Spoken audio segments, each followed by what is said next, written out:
श्रीमद् व्यास पूजा महामहोत्सव की जय। अनंत कोटि वैष्णव वृंद की जय। नामाचार्य श्रील हरिदास ठाकुर की जय। प्रेम से कहो श्री कृष्ण चैतन्य प्रभु नित्यानंद, श्री अद्वैत गदाधर श्रीवास आदि गौर भक्त वृंद की जय। श्री श्री राधा कृष्ण गोप गोपीनाथ श्याम कुंड राधा कुंड गिरि गोवर्धन की जय। ब्रज भूमि श्री वृंदावन धाम की जय। नवद्वीप मायापुर धाम की जय। पुरुषोत्तम क्षेत्र जगन्नाथपुरी धाम की जय। जगन्नाथ बलदेव सुभद्रा महारानी की जय। गंगा माई की जय। यमुना माई की जय। तुलसी महारानी की जय। भक्ति देवी की जय। Srila Prabhupada transcendental book distribution की जय। हरिनाम संकीर्तन यज्ञ की जय। सामवेद गौर भक्त वृंद की जय। निताय गौर प्रेमानंदे हरि हरि बोल। All glories to assembled devotees. All glories to assembled devotees. All glories to assembled devotees. All glories to Sri Guru and Sri Gauranga. All glories to Srila Prabhupada. Nama Om Vishnupadaya Krishna Preshtaya Bhutale Srimate Bhakti Vedanta Swami Niti Namine. Namaste Saraswate Deve Gauravani Pracharine Nirvishesha Shunyavadi Paschatya Deshatarine.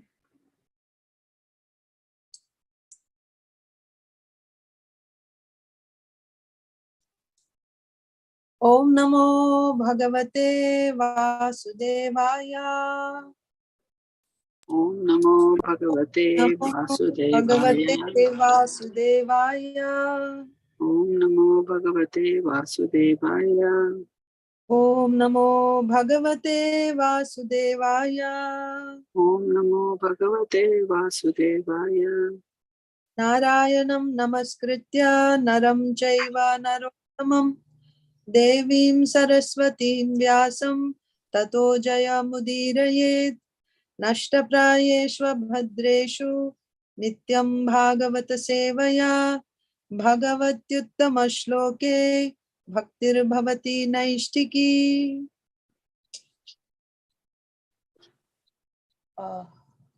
So Hare Krishna, all devotees. Wish you all a very happy Srila Prabhupada's appearance day, a blessed Srila Prabhupada's Vyas Puja day. Today we will be discussing the glories of Srila Prabhupada. So we can read from Srimad Bhagavatam. So Mataji, you can share. Canto 10, Chapter 2, Text 31.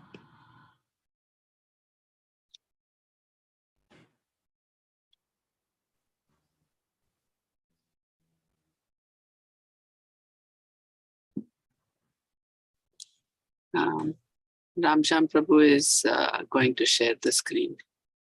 Okay. 10 to 31.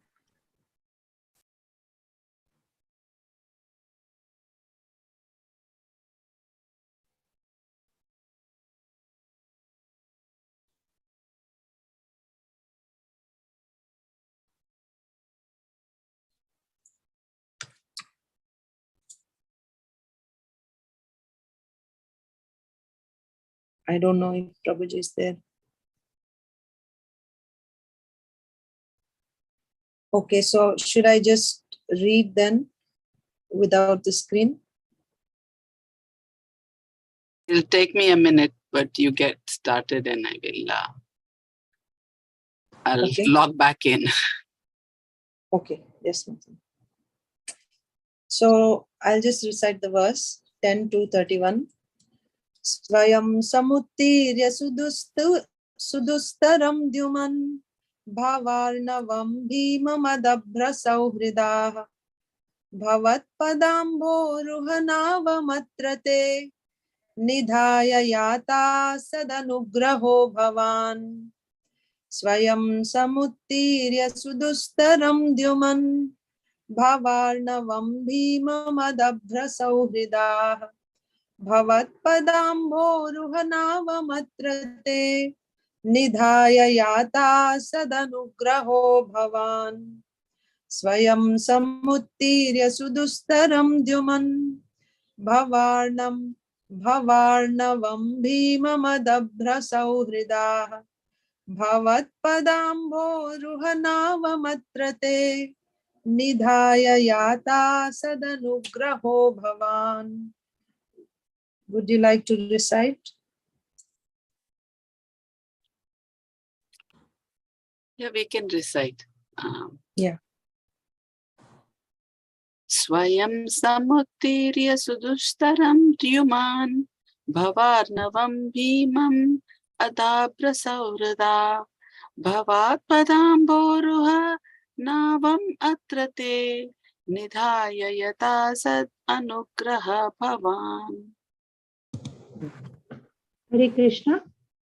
Swayam samuttirya sudustaram jaman bhavarnavam bhimama adabraso radaha bhavat padamboruhanavamatrate nidhaya yataha sadanugraho bhavan. Hare Krishna. Hare Krishna.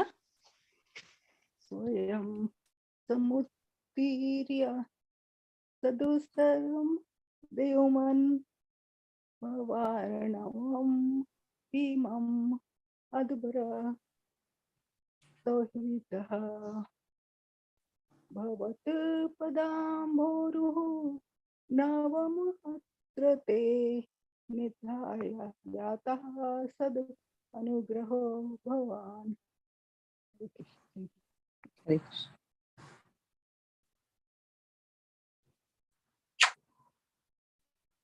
Anyone else? Okay. So I'll do the word-to-word translation. Swayam, personally. Samuttirya, perfectly crossing. Sudustaram, which is very difficult to cross. Dyuman, O Lord, who appear exactly like the sun, illuminating the darkness of this world of ignorance. Bhava Arnavam, the ocean of nations. Bhimam, which is extremely fierce. Adabhra Sauhridaha, devotees who are incessantly friendly to the fallen souls. Bhavat Pada Ambhoruha, your lotus feet. Navam, the boat for crossing. Atra, in this world. They, the Vaishnavas. Nidhaya, leaving behind. Yataha, onto the ultimate destination, Vaikuntha. Sat Anugrahaha, who are always kind and merciful to the devotees. Bhavan, you. Translation and purport. By His Divine Grace, A.C. Bhaktivedanta Swami, Srila Prabhupada. Srila Prabhupada ki jai. Translation. O Lord, who resemble the shining sun. Okay, before I read, this is a verse spoken by the demigods. Last night we celebrated Janmashtami, the appearance of Lord Krishna. So before the appearance of Lord Krishna, when Devaki was pregnant, the demigods came there to offer prayers to the Supreme Lord in the womb of Devaki. So this is one of the prayers offered by the demigods. So that's the context. O Lord, who resemble the shining sun, you are always ready to fulfill the desire of your devotee. And therefore, you are known as a desire tree, Vancha Kalpataru. When acharyas completely take shelter under your lotus feet in order to cross the fierce ocean of nations, they leave behind on earth the method by which they cross.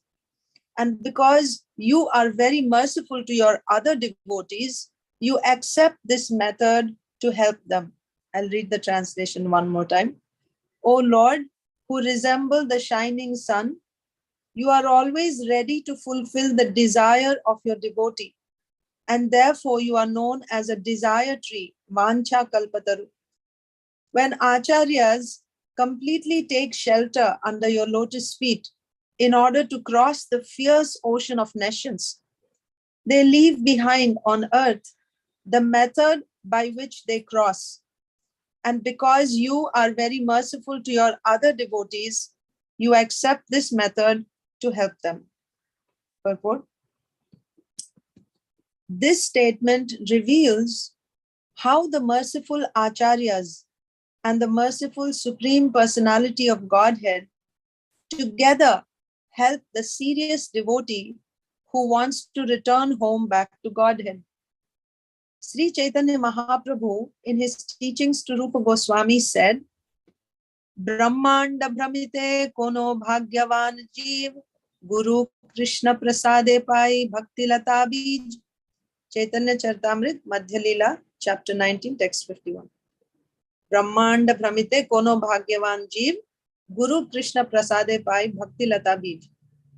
One can achieve the seed of Bhakti Lata, devotional service, by the mercy of Guru and Krishna.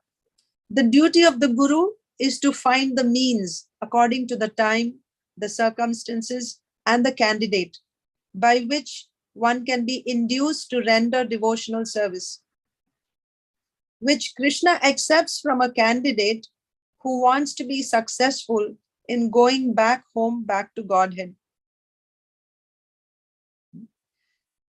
So the Guru's duty is to find the means according to time, circumstance, and the candidate, the means by which one can be induced to render devotional service, which Krishna accepts from a candidate who wants to be successful in going back home, back to Godhead.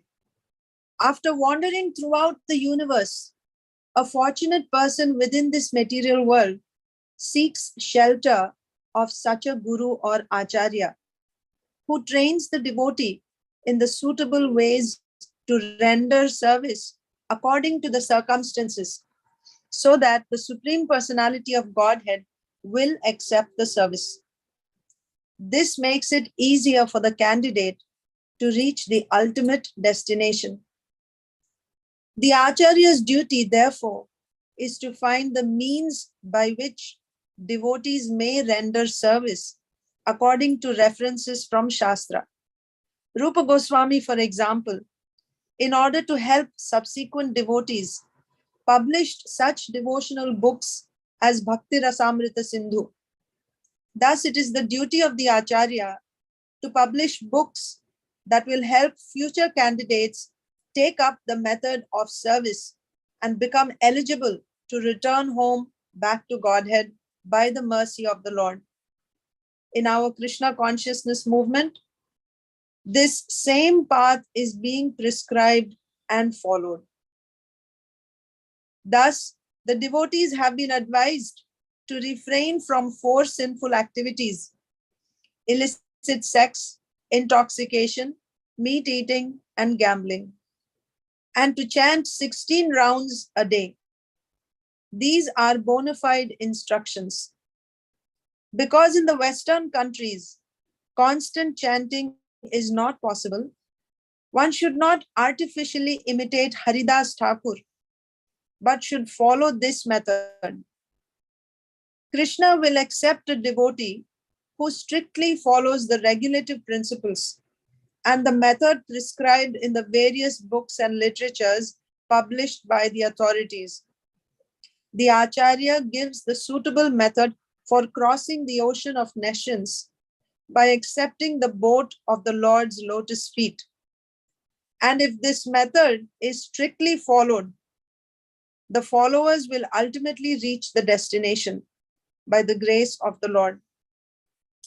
This method is called Acharya Sampradaya. It is therefore said, Sampradaya Vihinaye Mantraste Nishphala Mataha, Padma Purana. The Acharya Sampradaya is strictly bona fide. Therefore, one must accept the Acharya Sampradaya. Otherwise, one's endeavor will be futile.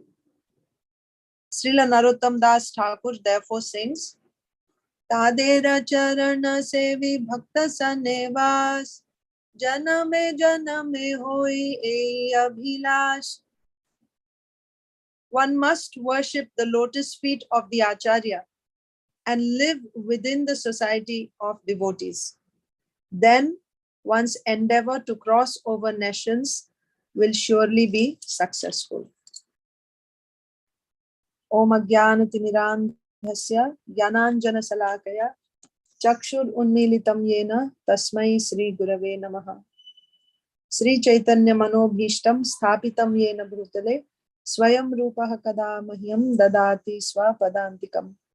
Vandeham Sri Guru Sri Yuta Padakamalam Sri Gurun Vaishnavamscha Sri Rupam Sagrajatam Sahagana Raghunathanvitam Tam Sajivam Sadvaitam Savadhutam Parijana Sahitam Krishna Chaitanya Devam Sri Radha Krishna Padan Sahagana Lalita Sri Vishakhanvitamscha. He Krishna Karuna Sindho Dina Bandho Jagatpate Gopesha Gopika Kanta Radha Kanta Namostute Tapta Kanchana Gaurangi Radhe Vrindavaneshwari Vrishabhanu Sute Devi Pranamami Haripriye Vancha Kalpatarubhyascha Kripa Sindhubhya Evacha Patitanam Pavanebhyo Vaishnavebhyo Namo Namaha.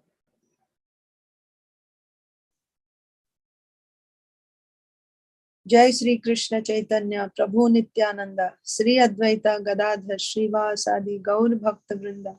Hare Krishna Krishna Krishna Hare Hare Hare Ram Ram Ram Hare Hare.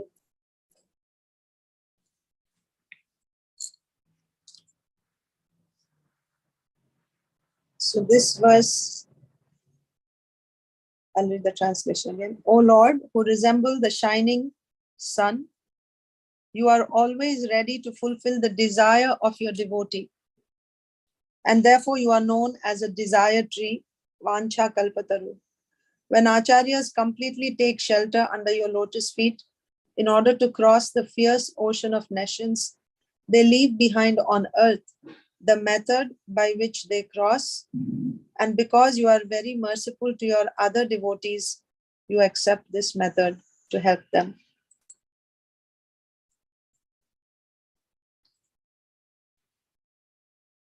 So, just like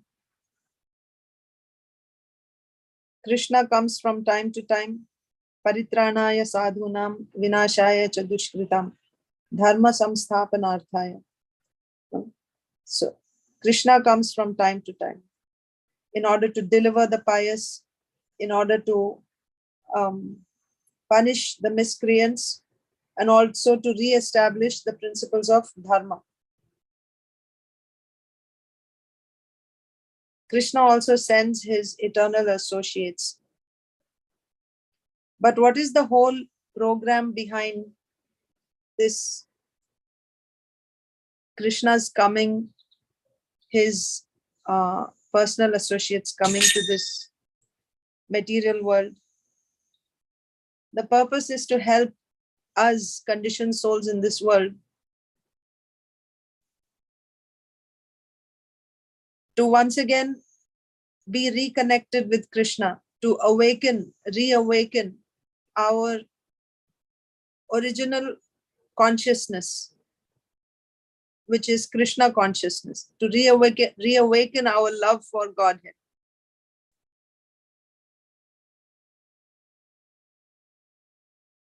So the principles are laid out in the Shastras, but we also experience in our lives how the times change, isn't it? Just how things function in this world, people's priorities in life, and their means of enjoyment,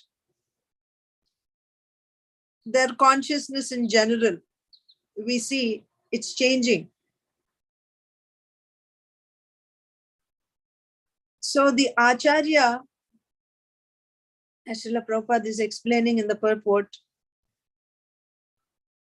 first of all, Acharya is he who has taken full shelter of the lotus feet of the Lord. And because of his love for the Supreme Lord, because of taking shelter of the lotus feet of the Lord completely, his love for the Lord manifests in the form of compassion for all the suffering souls in this world. Suffering means not just material suffering. Material suffering is there, but the root cause, that is simply the symptom. The root cause of this symptom is forgetfulness of Krishna, avidya, ignorance of the Supreme Lord, ignorance of my relationship with the Supreme Lord. So when the Acharya sees the suffering souls, his heart melts and it flows towards all these conditioned souls. And based on the scriptures, Acharya, so Srila Prabhupada said, according to time, according to circumstance, and also according to candidate, he will come up with a plan. He will come up with a means. And what is the purpose of this means, of this procedure that the Acharya is giving? To induce this conditioned soul to engage in devotional service to the Lord. So the goal is, one way or the other, induce the person to engage in devotional service to the Lord. And engage in devotional service in such a way the Lord becomes pleased to accept that service. So here there is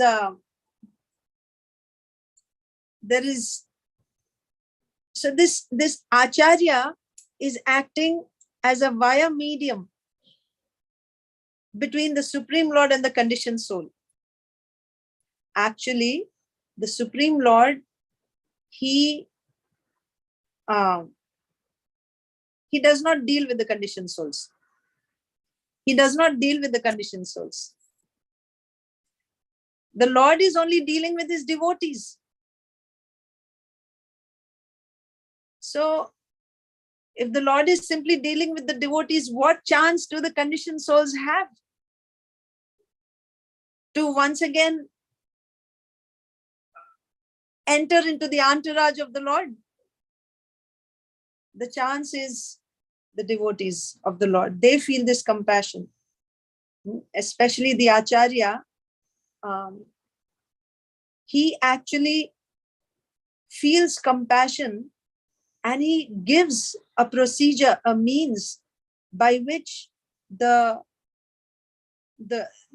conditioned souls, by practicing that, by following that means which is given by the Acharya, he will be able to please the Supreme Lord, and the Supreme Lord accepts that service. So why is the Lord accepting the service? Why is he accepting? For example, let's take Srila Prabhupada. Srila Prabhupada has given us this instruction. You chant at least 16 rounds and you follow the 4 regulative principles.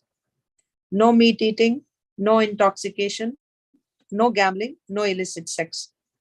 If you simply follow this injunction very strictly throughout your life, Srila Prabhupada said, he assured us, in this very lifetime, you will go back home, back to Godhead. If you strictly follow this injunction, you take it to your heart, right? Take this instruction as your heart and soul. Make it a priority. And if we follow this, Srila Prabhupada assured that you will go back home, back to Godhead. Now, if we read in the scriptures, you don't find it anywhere that the Lord is saying that, in the scriptures it is mentioned that anyone who will just chant 16 rounds, he will go back home, back to Godhead. So this is the method This is the means which the spiritual master, the Acharya, has come up with for this particular circumstance, for the particular candidate, the people of this age of Kali Yuga.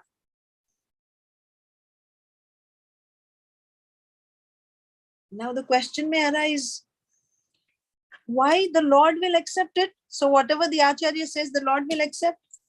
So here the demigods are saying that, my Lord, you're always ready to fulfill the desire of your devotee. So the devotee, his only happiness or his only purpose in life is to glorify the Supreme Personality of Godhead. And in reciprocation, the Lord also wants to glorify his devotee. So, therefore, the Lord actually feels obliged to accept whatever terms the Acharya sets. The Lord accepts the devotional service. Just like if there's a company and there is a representative of that company, and this representative, he is approaching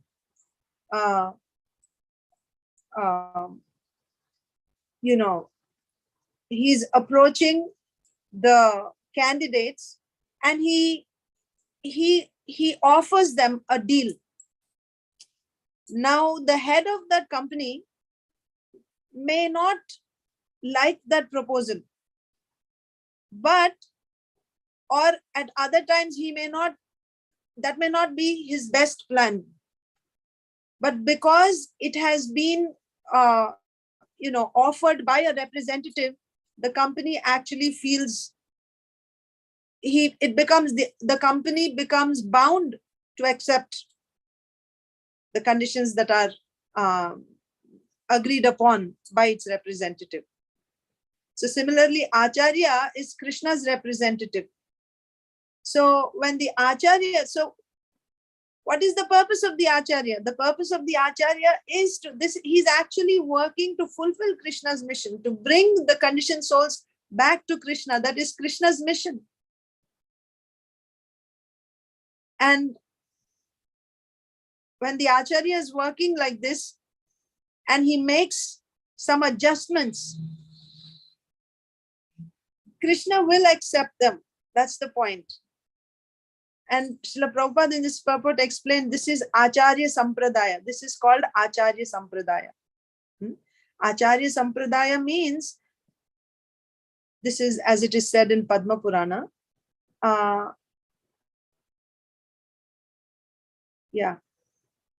The Acharya gives the suitable method for crossing the ocean of nations by accepting the boat of the Lord's lotus feet.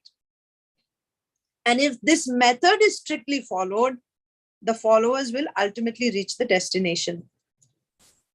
So if you take full shelter of the method given by the Acharya, you will reach your goal without doubt.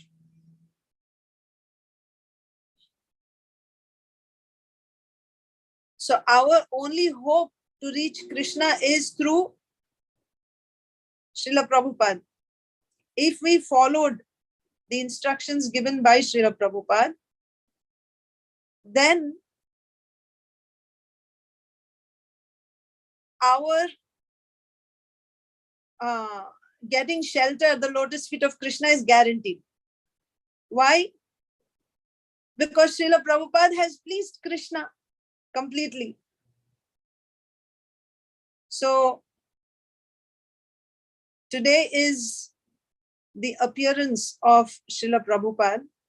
So I will just read from Lilamrita what happened on this day, on the appearance day of Srila Prabhupada. It was Janmashtami, the annual celebration of the advent of Lord Krishna, some 5,000 years before. So this is in the year 1896. Residents of Calcutta, mostly Bengalis and other Indians, but also many Muslims and even some British, were observing the festive day, moving here and there through the city streets to visit the temples of Lord Krishna. Devout Vaishnavas, fasting until midnight, chanted Hare Krishna and heard about the birth and activities of Lord Krishna from Srimad Bhagavatam. They continued fasting, chanting, and worshipping throughout the night. The next day, September 1st, 1896, in a little house in the Tollygunge suburb of Calcutta, a male child was born. Since he was born on Nandotsava, the day Krishna's father Nanda Maharaj had observed a festival in honor of Krishna's birth, the boy's uncle called him Nandulal. But his father, Gaur Mohan De, and his mother, Rajini, named him Abhay Charan, one who is fearless, having taken shelter at Lord Krishna's lotus feet. In accordance with Bengali tradition, the mother had gone to the home of her parents for the delivery. And so it was that on the bank of the Adi Ganga, a few miles from his father's home, in a small 2-room mud-walled house with a tiled roof underneath a jackfruit tree, Abhay Charan was born. A few days later, Abhay returned with his parents to their home at 151 Harrison Road. An astrologer did a horoscope for the child, and the family was made jubilant by the auspicious reading. The astrologer made a specific prediction. When this child reached the age of 70, he would cross the ocean, become a great exponent of religion, and open 108 temples. Srila Prabhupada ki jai. So, also in this Srimad Bhagavatam verse, in the purport, it is also mentioned about Bhakti Lata Bij, the seed of Bhakti.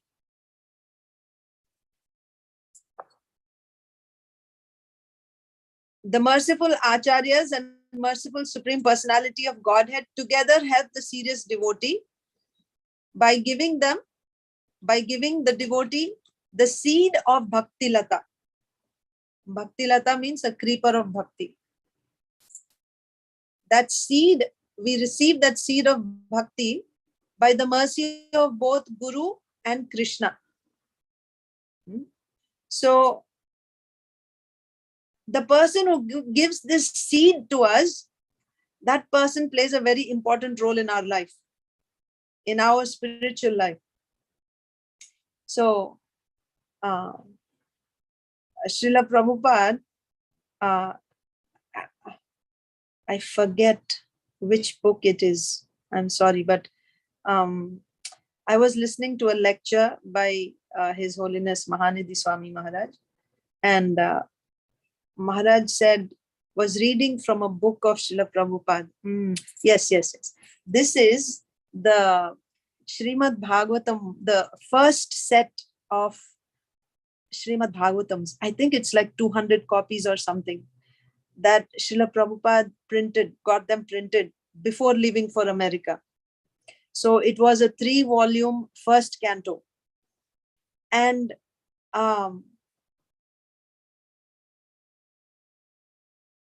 because of Maharaj's services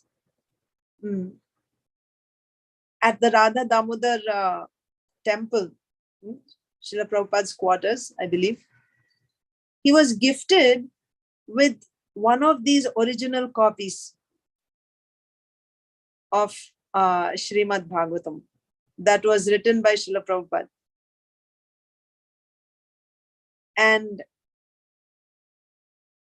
there,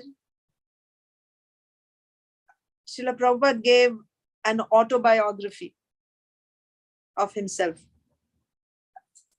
about the author. So he was giving an autobiography. So the beginning of his autobiography is when Srila Prabhupada was a 26-year-old gentleman, and he came in contact with his spiritual master, His Divine Grace, Srila Bhakti Siddhanta Saraswati Thakur Prabhupada. And how that seed of bhakti was planted in his heart. At the very first meeting, Srila Prabhupada received this instruction from his guru that he should preach this cult of Krishna consciousness in the English-speaking language all over the world.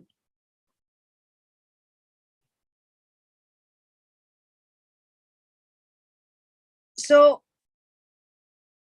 the point is, our real life begins when we receive this seed of bhakti from the Guru Parampara. Everything that happens before that is not so important. Our actual spiritual life begins when we receive this seed of bhakti. So therefore, in his autobiography, Srila Prabhupada begins the autobiography with the time when he met his spiritual master. There's another incident in ISKCON. This is told by His Holiness Giriraj Maharaj. So Maharaj said that there was a disciple of Srila Prabhupada who wanted to please Srila Prabhupada and who wanted to be recognized by Srila Prabhupada. He wanted to be recognized by Srila Prabhupada. So he had this idea that I will go and preach in Mexico, because so far there have not been any temples in Mexico. So he went there to Mexico City along with his wife, and there they started the preaching program, and many hundreds of people came, and it was a very successful preaching project. And they invited Srila Prabhupada, and so many people were enthusiastic, taking to the practice of Krishna consciousness, taking Srimad Bhagavatams. So after the whole program, he went to see Srila Prabhupada. He expected that Srila Prabhupada would be very pleased with him.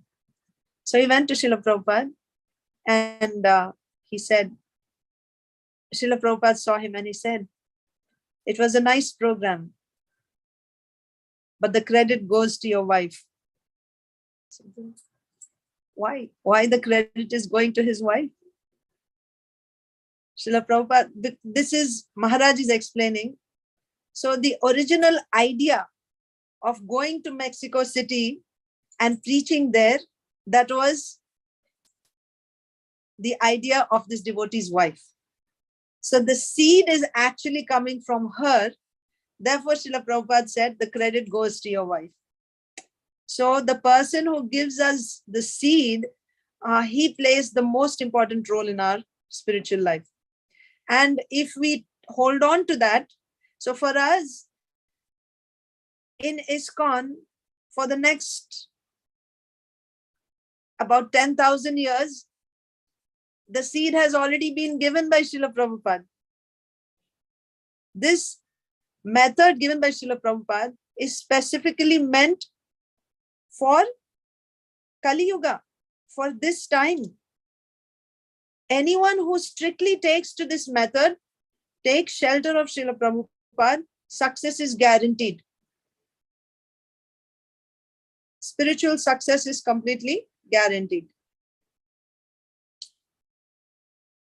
Also in Srimad Bhagavatam, 1st canto, we will read in the 5th chapter, when Narad Muni came to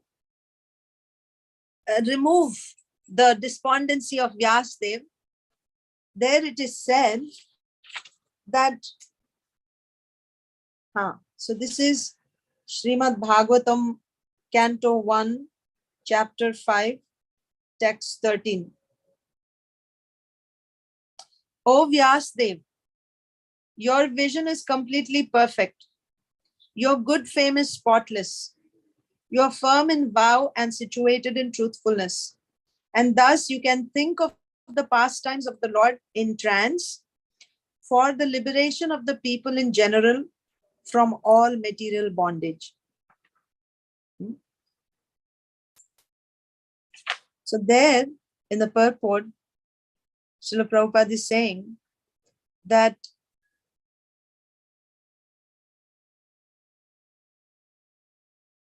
the Bhagavad Gita and Srimad Bhagavatam, this is in the last paragraph. The Bhagavad Gita, it starts with, there are thousands and thousands of literary men all over the world, and they have created many, many thousands of literary works for the information of the people in general for thousands and thousands of years. Unfortunately, none of them have brought peace and tranquility on the earth. This is due to a spiritual vacuum in those literatures. Therefore, the Vedic literatures, especially the Bhagavad Gita and the Srimad Bhagavatam, are specifically recommended to suffering humanity to bring about the desired effect of liberation from the pangs of material civilization. Yeah, I'm actually specifically looking for that statement which says that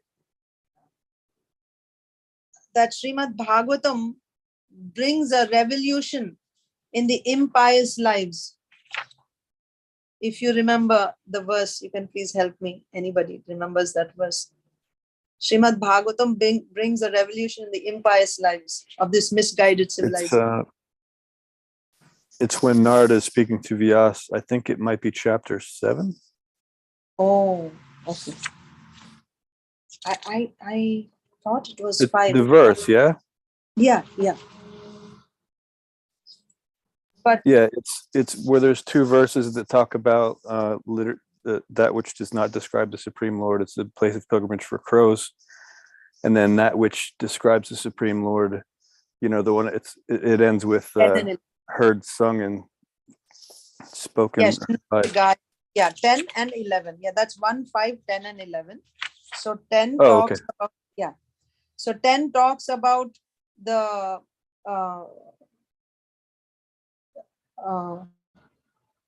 about the books which don't talk about Krishna, and 11 talks about that literature which is full of descriptions of the transcendental glories of the name, fame, forms, pastimes, etc.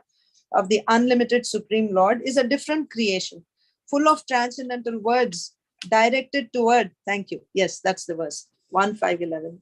So, on the other hand, that literature which is full of descriptions of the transcendental glories of the name, fame, forms, pastimes, etc.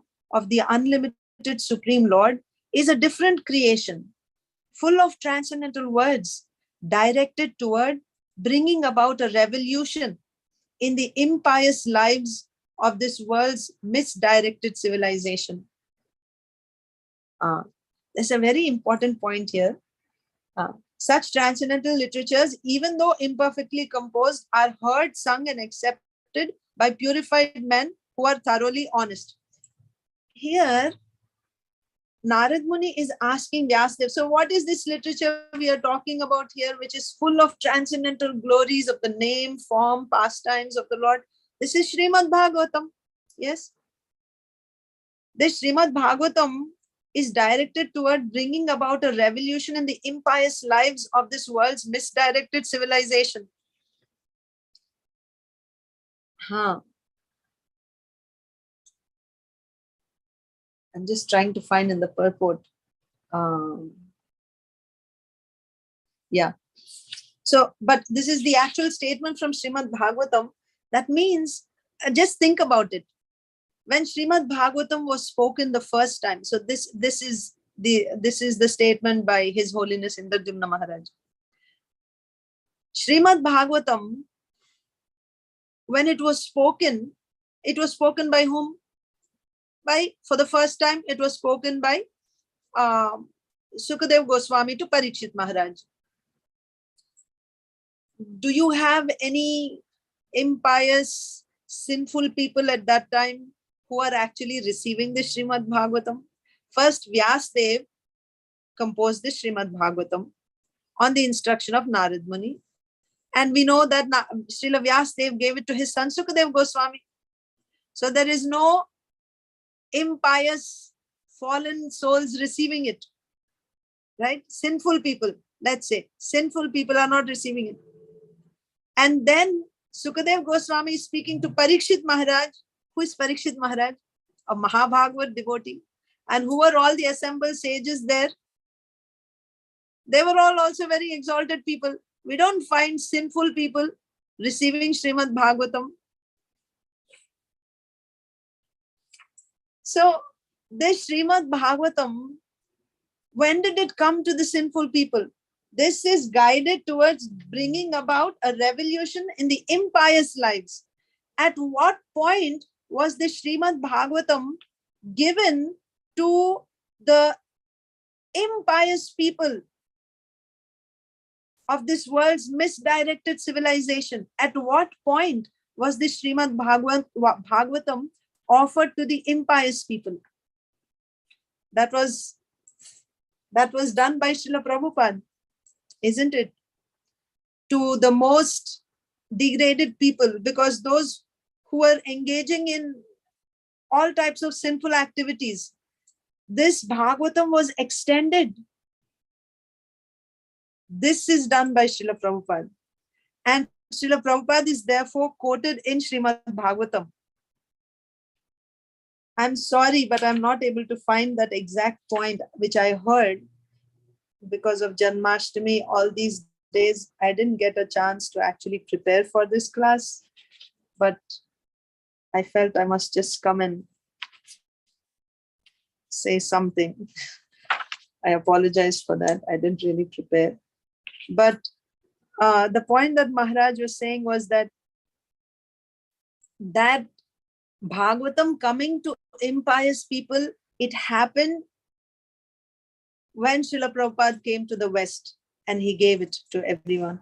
And we all know, and we can read in Srila Prabhupada's Leelamrita, it was not at all easy.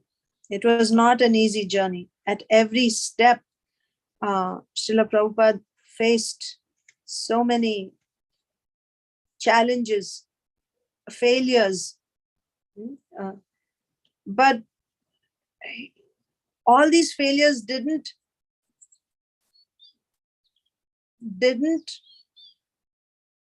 affect his determination in any way. It only made him even more determined to pursue the mission that was given to him by his spiritual master. So we are all indebted to Srila Prabhupada. He is the seed-giving Acharya for the whole world, actually. Specifically in this ISKCON movement, which is meant for everyone. And anyone who takes to the instructions given by Srila Prabhupada with his heart and soul, success is guaranteed. So I will end my talk here, but I would really welcome all of you to please share your realizations of Srila Prabhupada in your life, or even your understanding of how Srila Prabhupada has helped, is helping everyone in various ways.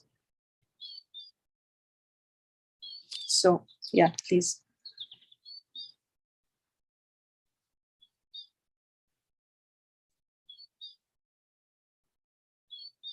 Charuchandra Prabhu, would you like to say something?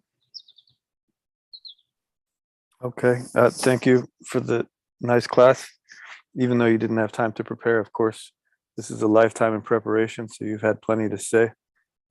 It may not have been as well thought out or organized as you would have liked, but it came across very nicely. So thank you for that. It's always nice to hear appreciations of Prabhupada, but also you gave something that is sometimes even more valuable than an appreciation, because sometimes appreciation, oftentimes they're very connected, but sometimes they can be sentimental. But you focused more on his mission, which is so important, being the via medium. And that was his service to us. And so, some of these pastimes that are very relishable and quite nice to appreciate, sometimes we don't necessarily see the connection to ourselves, what it means for us. But for all of us, what you mentioned is the most important, that Srila Prabhupada, he got this instruction from his spiritual master and he took it to heart. He made it his life and soul. And, at a very advanced age, he came and he changed the world for so many people, for all of us. And so when we focus on that, I like when we focus on that, because then, not only is it inspiring to imagine the devotion that Srila Prabhupada had, but also his love for all of for Krishna, but also for all of his devotees, or all of his disciples, and anyone that will follow after. So we have that appreciation, but then we also understand, what we are to do with that, to apply it into our lives and also to give it to others. Hopefully also in that transparent via medium way. So yeah, I think you did a wonderful job. Thank you very much for that. Thank you. I'm sorry, I was caught off guard when you asked about that verse, and I probably sounded like a bumbling idiot. Not at all. Not at all. You have. But we found it. Yeah, it wasn't chapter 7 at all. It was, but we found it. Joy. Yes, Kalpesh Prabhu and Sonia Mataji. Hare Krishna Mataji, as usual, very good class. Even though you humbly says that you are not prepared, but you sound like you know a lot. So for us, it is very elevating. Thank you for this class and time. As far as I just know a little bit about, because I haven't read so many books, but I saw a few documentaries and little bit of what I understand from hearing the lecture. So first of all, I would say he sets up a good example for Grihastashram, because one who I have not seen like that, this kind of personality who in the Grihastashram balances both and able to achieve this from reading his life. So that's number one. And number two, the most inspiring thing is at the age of 70, when people are really thinking about their like about retirements and all those things, he's taking challenge to work for Krishna day and night. And not only there where it stops, while he travels, he gets heart attack. I mean, that's really incredible. Going through such a pain and suffering, in that he is so focused in that consciousness. So my previous conception of humbleness was I was more like thinking in terms of self-concentrating, like doing good behavior and all this. That was my humbleness conception. Now I have a different definition after hearing from his different lectures. One who is focused on the God consciousness, means Krishna consciousness. Yeah. So, and who serves whatever the qualities, skills he has and offers. That is the humility, in my view. And it is not wrong to say, many Bhagavad Gita lecturers say humbleness, successful leaders or business enterprise, they tag them as, oh, he's so humble guy. But I don't see that way. Now I see that the saintly person like Prabhupada ji, he is the example of the humility and humbleness, because he presented the world Krishna, and in a very short time.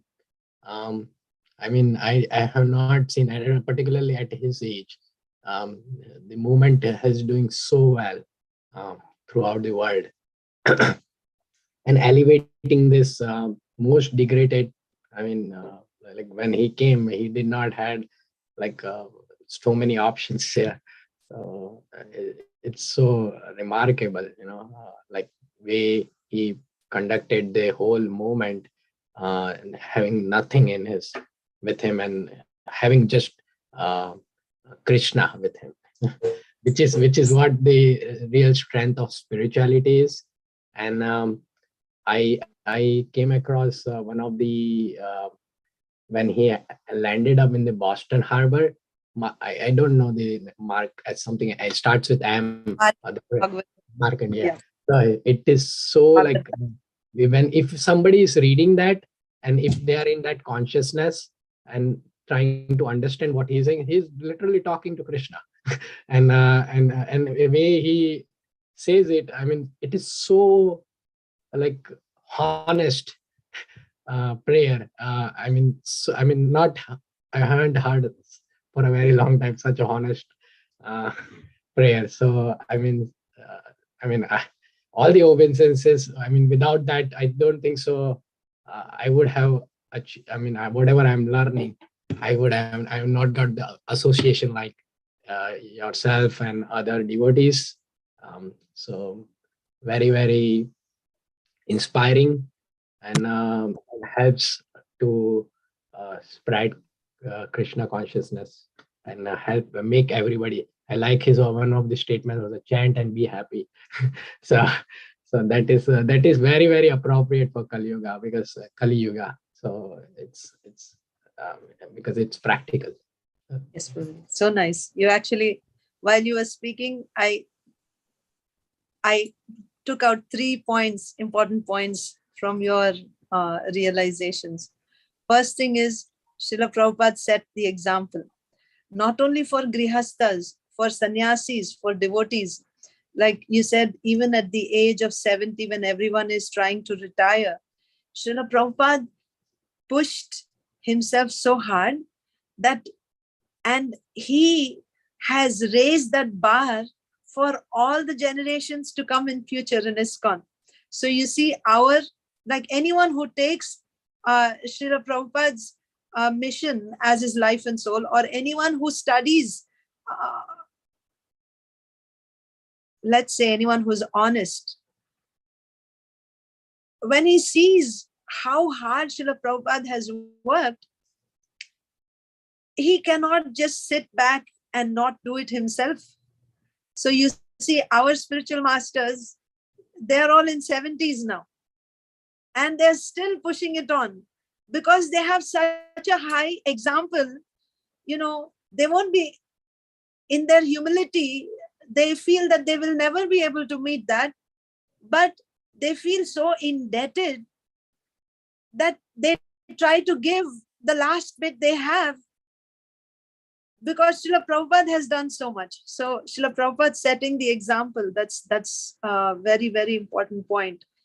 In Grihastha ashram, as a sannyasi, as a preacher, as a devotee. So he's setting example for devotees in all different fields, in all walks of life. That was one point about him setting example. Second, now I'm forgetting Kali Yuga memory. But I really took 3 points from that. Humility, I think that's the one. You said about humility. What is real humility? Yeah, it is. I